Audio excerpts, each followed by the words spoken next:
Este es un mensaje del pastor John MacArthur, traducido y predicado en español para el mundo de habla hispana.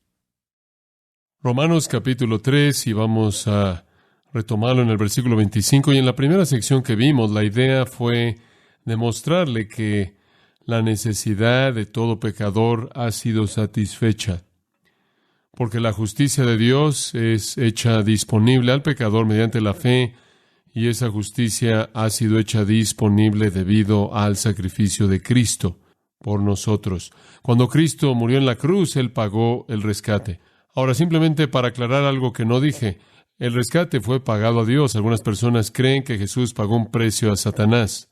No, Él pagó el precio a Dios.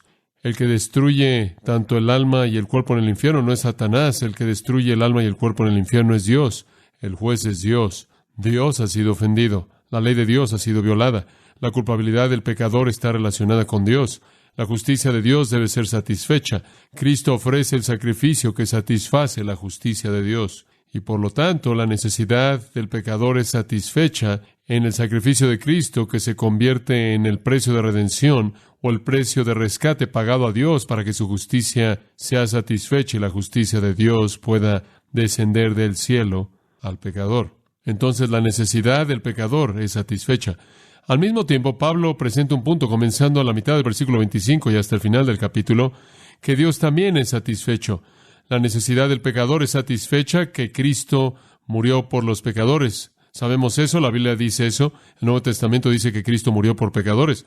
Pero lo que la gente quizás no piensa es que Cristo también murió por Dios, que Él murió por Dios. Este es un tema tan grandioso que virtualmente es inagotable. Cristo murió por Dios.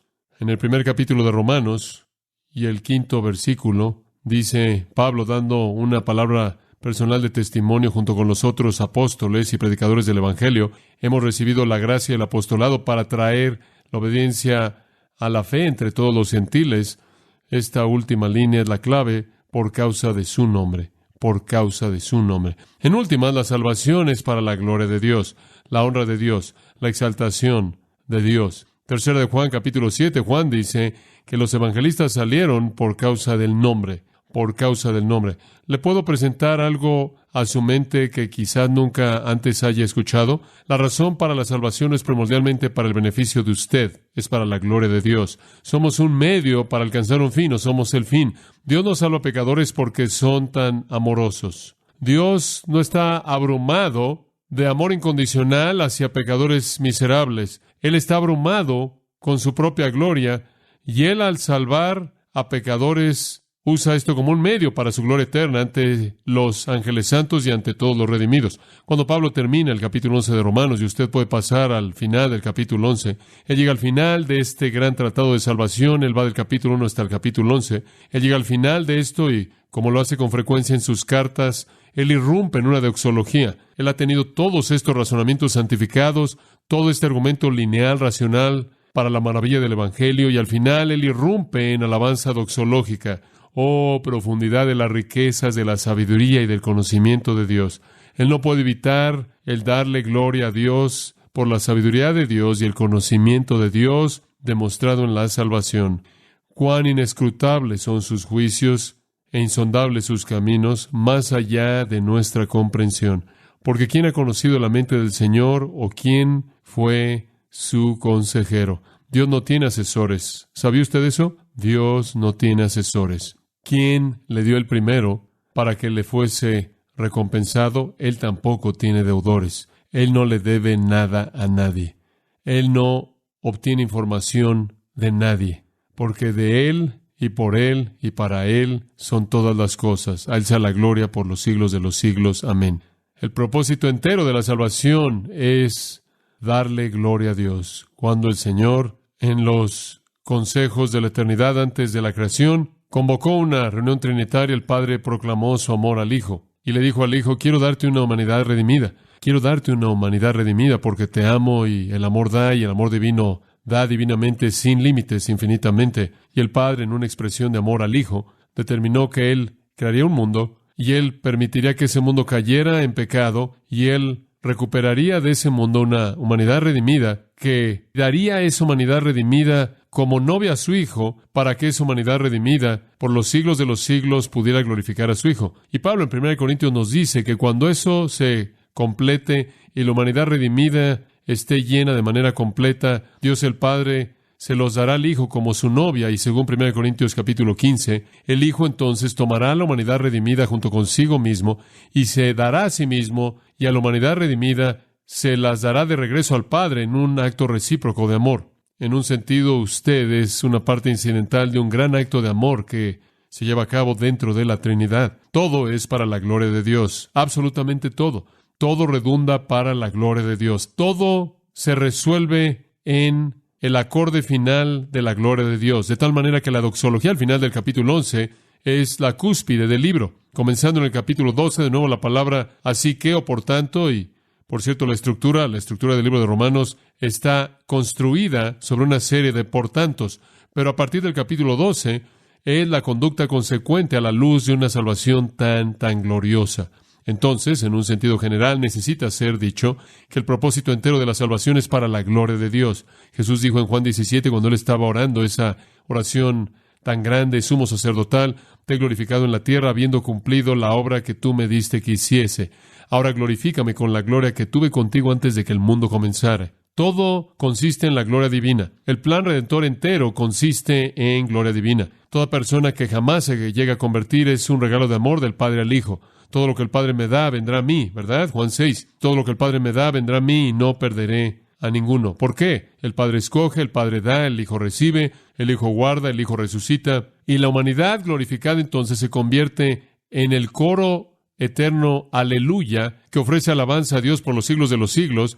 Estaremos perdidos en alabanza, amor, como el himno antiguo lo dijo. David Brainerd, del gran misionero a los indios en Estados Unidos, quien cautivó el corazón de Jonathan Edwards de una manera única, escribió, y cito, no voy al cielo para ser promovido, no voy al cielo para ser promovido, sino para darle gloria a Dios.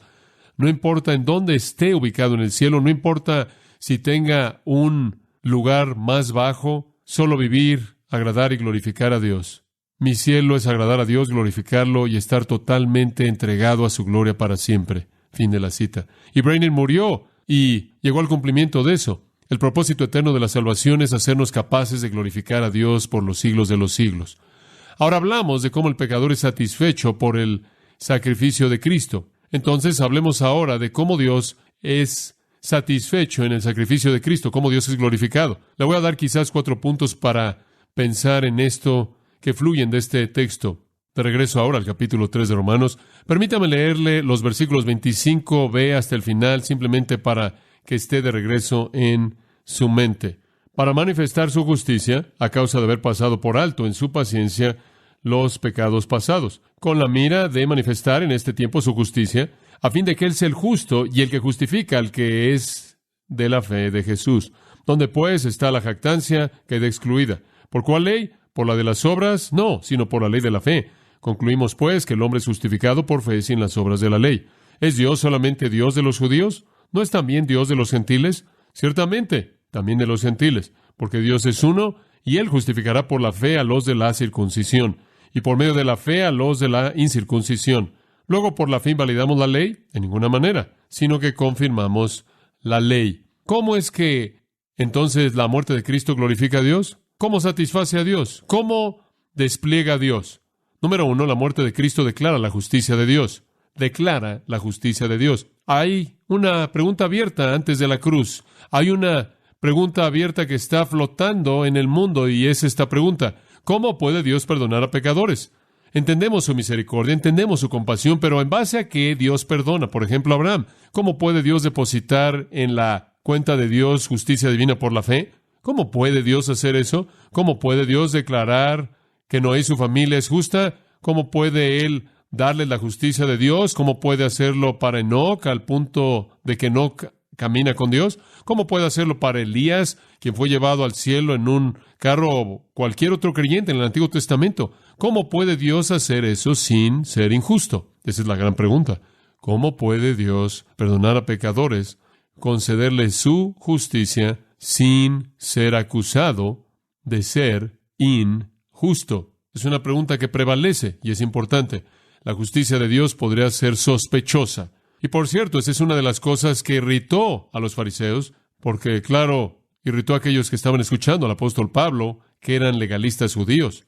Simplemente no podían vivir con el hecho de que Dios podía nada más depositar su justicia por la fe en algún pecador. Y se remontaban al Antiguo Testamento y decían que Dios ha declarado que Él es santo y que Él es demasiado santo para ver la maldad, no puede tolerar la iniquidad. Cuando Dios ve la iniquidad en el Antiguo Testamento, la juzga, la castiga. Mire, los paganos tenían dioses que eran caprichosos, los paganos tenían dioses que eran incoherentes, los paganos tenían dioses que supuestamente podían ser apaciguados por ceremonias religiosas, ofrendas religiosas, sacrificios, cierta conducta moral. Pero ¿cómo es posible que usted pueda esperar por parte del Dios infinitamente santo que Él depositara su justicia en un pecador que ha confesado serlo? Como puede ver en el judaísmo, la forma dominante del judaísmo diseñada por los fariseos, usted ofrecía a Dios su santidad. Usted no caía ante Dios, golpeaba su pecho y decía, dame misericordia por mi pecado. Usted se aparecía delante de Dios como el fariseo en Lucas 18 y usted decía, te doy gracias porque no soy como este hombre. Doy diezmos, oro, ayuno, te ofrezco mi justicia. Y podían entender eso ellos. Pero ¿cómo es posible que Jesús pudiera convivir con prostitutas, criminales, recaudadores de impuestos, ladrones y el resto de la escoria que iba con los parias de la sociedad, los judíos expulsados por la sinagoga, que habían sido despojados de su identidad social debido a sus iniquidades? ¿Cómo era posible que Él pudiera estar cómodo con ellos? Él fue acusado, ¿no es cierto?, de ser amigo de pecadores, de borrachos, de gente mala. En una ocasión, en una comida en la casa de un fariseo, una mujer que debió haber sido una mujer de la calle, de mala reputación, entra y comienza a lavar los pies de Jesús con su cabello. Una casa de patio abierto, ella debió haber venido, debió haber visto a Jesús y quiso demostrarle su amor a Él. Y el fariseo que estaba a cargo de la reunión está tan molesto y sabe que si Jesús fuera Dios, Él sabría qué tipo de mujer era esta y Él no permitiría que esa mujer lo tocara. Esto simplemente estaba fuera de la caja de cómo veían la justicia delante de Dios. Y entonces cuando el Evangelio viene y Jesús dice, te ofrezco perdón, y Él perdonó pecado. ¿Se acuerda del hombre que fue bajado por el techo y tus pecados son perdonados? Y ellos simplemente se desmayaron por eso, porque su teología decía que la razón por la que el hombre tenía el problema era porque él era un pecador, como el hombre que nació ciego en Juan 9. ¿Cómo es que él simplemente podía hacer esto? Esto le da un golpe a la justicia pura de Dios. Entonces la pregunta general es esta. Dios toleró el pecado a lo largo de la historia humana. No podían negar eso. Dios toleró el pecado a lo largo de la historia. Ellos sabían en sus propios corazones que Él toleraba el pecado de ellos. Todavía estaban respirando. Y mucha gente injusta parecía prosperar. De hecho, el liderazgo religioso de Israel era injusticia pura. Dios había pasado por alto los pecados de gente a lo largo de toda la historia humana. ¿Cómo podía hacer eso Él? ¿Cómo podía Él perdonar a Abraham? ¿Cómo podía Él perdonar a Moisés? ¿Cómo podía perdonar Él a cualquier persona en el pasado? ¿En base a qué? Entonces viene la cruz. Entonces viene la cubierta, la propiciación mediante la sangre de Cristo para demostrar su justicia, porque en la paciencia de Dios Él pasó por alto los pecados cometidos previamente. ¿Ve usted ahora el panorama? Usted tiene que explicar el hecho de que nunca, jamás había habido algún castigo justo de todos los pecados perdonados en el pasado. Dice usted, ¿qué hay acerca de los animales? No, los animales no eran sacrificios para expiar por el pecado. Eran sacrificios que apuntaban a la necesidad para una expiación por el pecado, pero ninguno de ellos jamás lo hizo. Esa es la razón por la que fueron hechos una y otra y otra y otra vez, toda mañana, toda noche, todo el tiempo. La pregunta es, ¿cómo explica usted la paciencia, la tolerancia paciente de Dios, el perdón pasado a lo largo de toda la era del Antiguo Testamento? ¿Cómo explica usted eso? Pecados que son pasados antes de Cristo. A lo largo de toda la historia pecaminosa del hombre, Dios pasó por alto sus pecados, los perdonó, tuvo compasión de ellos.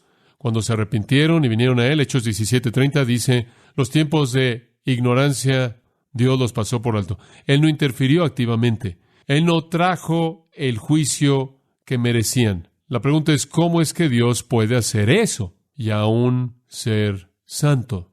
Los judíos en el día de Malaquías, de hecho, acusaron a Dios.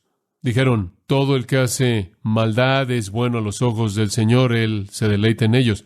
¿Dónde está el Dios de justicia? Y sabe una cosa, estos legalistas odian la gracia. la odian. Esa es la razón por la que el hermano mayor se enojó cuando el padre perdonó al hermano más joven en la historia del pródigo. ¿Por qué? Él se enojó porque él es un legalista. Los legalistas odian la gracia, odian la compasión, odian la misericordia, odian el perdón. Y entonces en el día de Malaquías, de hecho dijeron, toda persona que hace maldad es bueno a los ojos del Señor. Podían ver el perdón de Dios siendo concedido y Dios se está deleitando en aquellos que hacen maldad, deleitándose en perdonarlos y preguntan, ¿dónde está el Dios de justicia? Entonces, cada vez que usted predica gracia en el ambiente del legalismo, va a ser resistido. Y así fue cuando fue predicado por Jesús y así fue cuando fue predicado por Pablo. Escuche el Salmo 78:38. Pero Él, el Dios Altísimo, su Redentor, Él siendo compasivo, perdonó su iniquidad, no los destruyó. Él con frecuencia contuvo o refrenó su enojo. Él con frecuencia refrenó su enojo y no desató toda su ira. ¿Se acuerda usted lo que Miqueas el profeta dijo? ¿Quién es un Dios perdonador como tú? Miqueas 7. ¿Quién es un Dios perdonador como tú? Nunca antes habíamos oído de una deidad así. ¿Quién oyó de una deidad así? No hay algo así en todas las religiones de la historia del mundo, como un Dios perdonador, como un Dios misericordioso, compasivo. Usted no va a encontrar eso. Los dioses están concentrados en ira y retribución y juicio y venganza. ¿Quién es un Dios perdonador como tú? Nunca antes había escuchado de un Dios así. Y la pregunta entonces que ha estado flotando a lo largo de toda la historia, ¿cómo puede él hacerlo? ¿Cómo es posible que él haga esto? Y las palabras aquí, en el versículo 26, enmarcan el asunto. ¿Cómo puede ser el justo y el justificador de pecadores que tienen fe en Jesucristo? ¿Cómo puede Dios ser justo y el justificador? Ese es un dilema. ¿Cómo pueden ellos entender a Dios como alguien que es un Dios lleno de gracia y es misericordioso y al mismo tiempo santo y justo? El perdón barato, todo el mundo conoce el perdón barato, sabe que eso es una maldad moral. El juez es injusto. Si él permite que un criminal sea pronunciado inocente cuando él sabe que es culpable, él no va a ser juez por mucho tiempo si él tan solo deja que el criminal se vaya, porque él no siente compasión sobre él, porque la responsabilidad del juez es aplicar la ley, ¿verdad? Entonces, en el Antiguo Testamento existe este velo grueso sobre la justicia de Dios, y Él es conocido como un Dios de compasión. De regreso a Éxodo 34, dejaré que mi compasión y mi misericordia pase delante de ti. Su misericordia es mostrada a miles de miles, dice la Escritura. ¿Cómo puede Él hacer eso y ser justo? La muerte de Cristo responde eso. La muerte de Cristo es aquello que apunta a la justicia y rectitud de Dios. Alguien debe morir. Con frecuencia lo digo de esta manera. Todo pecado jamás cometido por toda persona que jamás ha vivido será pagado. Todo pecado. Ningún pecado quedará sin ser castigado. Todo pecado será castigado. Todo pecado será pagado. El pecador lo pagará en el juicio eterno y nunca podrá pagarlo de manera completa, o fue pagado de manera completa en el sacrificio de Jesucristo. Pero todo pecado será pagado.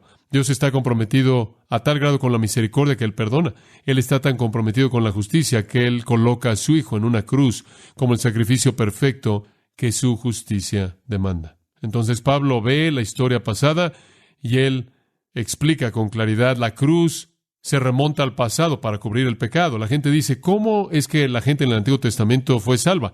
Fueron salvos porque creyeron en el Dios vivo y verdadero, sabían que eran pecaminosos, estaban aplastados bajo el peso de la ley y la incapacidad de guardarla, no tenían confianza en sus propias obras, rogaron por misericordia y perdón y gracia y compasión por parte de Dios, y Él la dio en base al sacrificio que todavía no había sucedido. Pero recuerde, Cristo es el Cordero inmolado desde la fundación del mundo. En la economía del Dios eterno no hay tiempo. El sacrificio de Cristo se estira para alcanzar el pasado y el futuro. Entonces, ¿cómo es que Dios puede pronunciar a un pecador justo? La sabiduría del hombre nunca habría podido resolver el dilema. Nunca. Entonces, el versículo 26 dice, acompáñenme al versículo 25, manifestar su justicia. Versículo 26, con la mira de manifestar en este tiempo su justicia. En este tiempo, refiriéndose al tiempo del Nuevo Testamento. Dios ha escondido esto en el pasado. Ahora es revelado en el tiempo presente. Esa es la razón por la que Pablo llama al Evangelio el misterio, ¿verdad? El mysterion. No algo que usted no puede entender, sino misterio en lenguaje paulino significa algo escondido, ahora revelado. Entonces, cuando usted ve la cruz, ¿qué está pasando en la cruz? Dios está siendo presentado como santo, Dios está siendo presentado como justo, Dios está siendo presentado como recto. Por tanto, la cruz fue para Dios, fue para manifestar su justicia. Y sucedió en ese tiempo, para que Él, si era justo y el justificador del que es de la fe de Jesús. La salvación entonces, cumplida por Cristo en la cruz, la provisión de la salvación, el medio de la salvación, la propiciación, el sacrificio, la cubierta es para Dios, para que Dios nunca pueda ser acusado de ser injusto. ¿Cómo puede ser Dios acusado de ser injusto cuando Él fue al extremo de ejecutar a su propio Hijo amado? Y cualquier persona que entendió el sistema sacrificial del Antiguo Testamento, como vimos en Levítico 1, podría haber esperado esto, porque literalmente hubieron millones de sacrificios animales en los que la muerte de un sustituto inocente demostró la necesidad de un sacrificio final por parte de un sustituto sin pecado. La cruz entonces demuestra la justicia de Dios, coloca la justicia de Dios en despliegue, la manifiesta al mostrar que Él no podía pasar por alto el pecado, Él no podía pasar por alto el juicio justo del pecado. La cruz glorifica a Dios de una segunda manera. Y hablaremos más de eso cuando lleguemos a las sesiones de mañana por la mañana. En segundo lugar, la cruz no solo glorifica a Dios al declarar su justicia, sino al demostrar su gracia. Demostrar su gracia. Versículos 27 y 28. ¿Dónde pues está la jactancia? Queda excluida. ¿Por cuál ley? ¿Por la de las obras? No, sino por la ley de la fe. Concluimos, pues, que el hombre es justificado por fe sin las obras de la ley.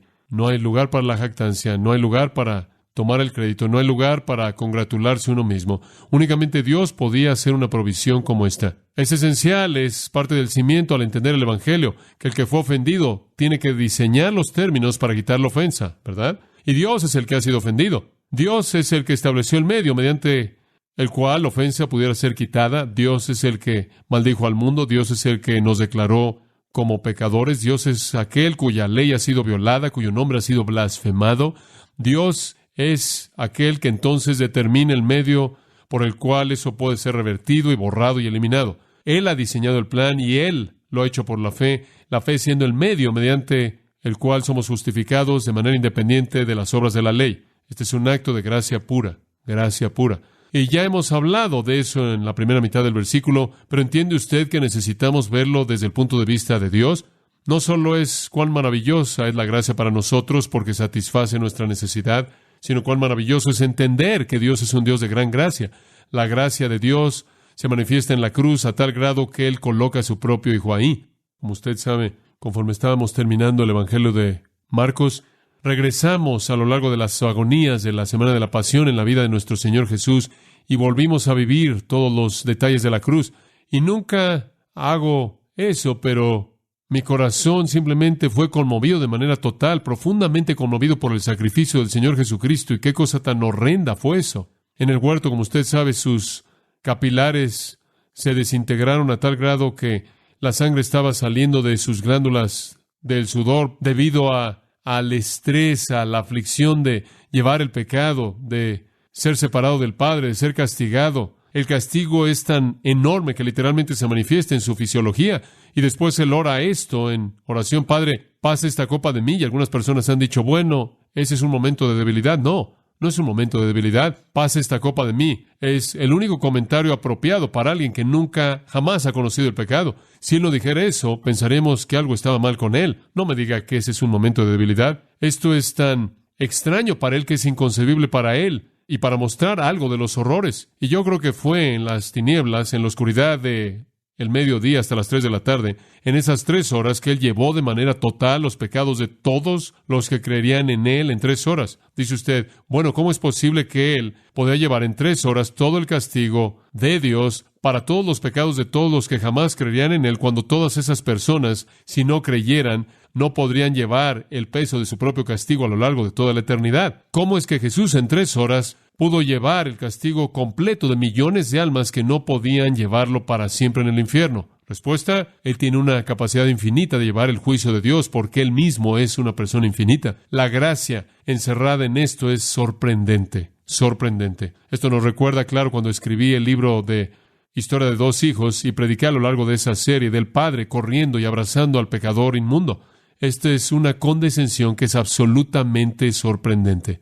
Entonces, cuando usted ve la cruz, usted no solo ve cómo satisface la necesidad del hombre, sino cómo satisface a Dios y manifiesta su justicia. Y el hecho de que Él hace que esta justicia esté disponible por la fe, y no por la ley, y no por obras, manifiesta su gracia. En tercer lugar, la cruz revela la coherencia de Dios, su coherencia.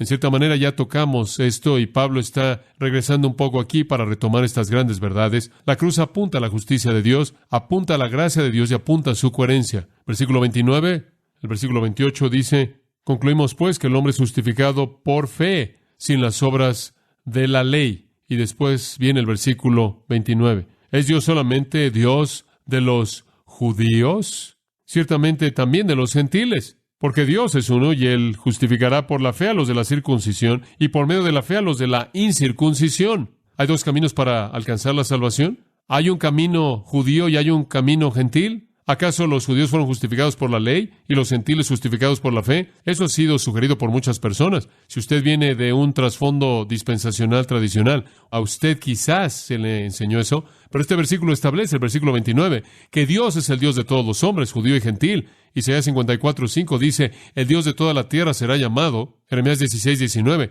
la nación vendrá a ti de los fines de la tierra y el muro de división que está en medio es derribado y no hay judío ni gentil en Cristo. Todos sabemos eso. Dios es el Dios de todos. Él es el único Dios. No me avergüenzo del Evangelio. Es el poder de Dios para salvación al judío y también al gentil. Y entonces el versículo 30 dice que Él justificará por la fe a los de la circuncisión y por medio de la fe a los de la incircuncisión. Esa parte de la mitad es para modificar. Dios es uno. Un Dios significa que Él es el Dios de todos. No hay otro Dios. Esto es monoteísmo, Deuteronomio 6:4, ¿verdad? Jehová nuestro Dios uno es. Él salvará a todos los hombres por la fe mediante la gracia. Él justificará a todos los que creen, judío o gentil. Él salva a todos de la misma manera a lo largo de toda la historia humana. No sé lo que usted piensa acerca de, entre comillas, las dispensaciones, pero si usted está atorado en el pasado en eso, usted tiene que entender que en todos los periodos de la historia humana, el mismo Dios, un Dios, salvó a la gente de una manera por gracia, por medio de la fe. Siempre ha sido por fe, siempre de manera independiente de las obras, siempre un acto de gracia, siempre al depositar en la cuenta de ellos su propia justicia, aunque son indignos de ella como un regalo de gracia. Antes de que Israel siquiera fuera identificado, leemos: Noé halló gracia en los ojos de Jehová. Moisés halló gracia. Abraham se apropió de una salvación de gracia por la fe. Entonces, siempre ha sido el camino, la manera de Dios, y Dios no puede ser acusado de desviación. Yo soy el Señor y yo no cambio, ¿verdad? Esta es la inmutabilidad de Dios y se manifiesta en todas sus operaciones. Un punto final.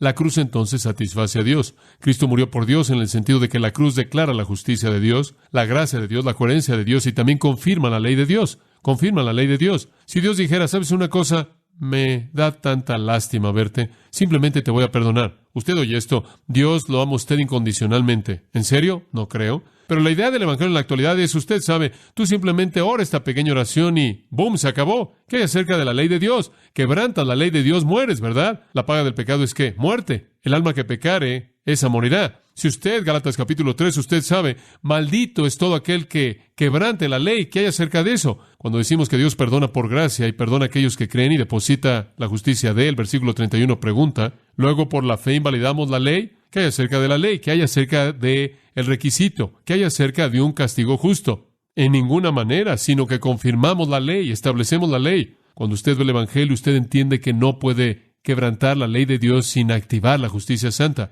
Y o cae en usted o cae en Cristo. El escritor del himno muchos años atrás dijo: «Oh, qué Salvador es el mío, en Él las misericordias de Dios se combinan». Me encanta ver la cruz desde el punto de vista del pecador, pero creo que me gusta más ver la cruz desde la perspectiva de Dios. La cruz de Cristo manifiesta la justicia de Dios, manifiesta la gracia de Dios, manifiesta la coherencia de Dios y manifiesta la santidad de la ley de Dios. Este es el Evangelio de Pablo. Este es su Evangelio. Esta es la belleza y la magnificencia del Evangelio. Y produce todo menos una respuesta superficial, ¿no es cierto? Usted sabe, cuando vino anoche y comenzó a escuchar la música, se dio cuenta de que estaban cantando alabanza a Dios, ¿verdad? No había nada personal en eso. Eso fue alabanza a Dios de la manera más sublime, de la manera más fuerte que podíamos manifestarla, porque Dios merece alabanza por esta salvación.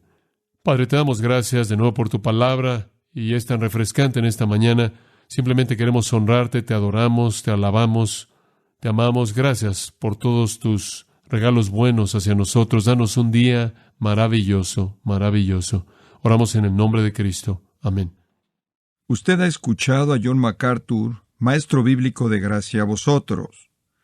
Para más información y acceso gratuito a todos los mensajes de John, así como una lista de libros incluyendo la Biblia de estudio, visite la página web en gracia.org.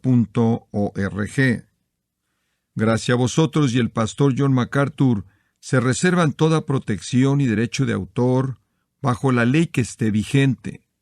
La información de derecho de autor está disponible en gracia.org, que incluye instrucciones para limitar la duplicación de este archivo digital.